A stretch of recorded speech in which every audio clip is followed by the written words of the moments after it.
Hello viewers, আমরা এখন আছি ঢাকার ধামরাইয়ে। এটা আমাদের নাম পরিচয় ঠিক জানা নাই, আশেপাশের লোকজন ঠিকমতো নাম পরিচয় দিতে বা বলতেও পারলো না। তো এটা এককালীন সময়ের একটা জমিদার কাছারি বাড়ি। এখানে বর্তমান সময়ে সমাজ কল্যাণ মন্ত্রণালয়ের অধীনে প্রতিবন্ধী বিদ্যালয়, অর্থাৎ যারা প্রতিবন্ধী শিশু তাদেরকে তাদের যে সিস্টেমে পড়ানো হয় সেটা জমিদার প্রথা উচ্ছেদের সাথে সাথে দেশের সব জায়গারই জমিদার বাড়ি বা জমিদারদের সম্পত্তি বেদখল হয়ে যায়।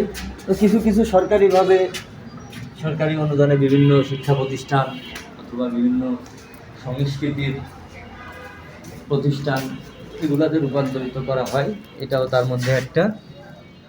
এদিকটা খুব নোংরা বাজে অবস্থায় আছে। যাই হোক, আজকে বিদ্যালয়ের কার্যক্রম বন্ধ, শুক্রবার।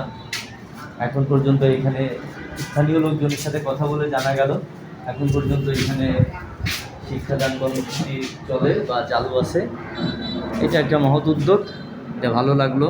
আশা করি আপনাদের সবার ভালো লাগবে ব্যাপারটা। ধন্যবাদ।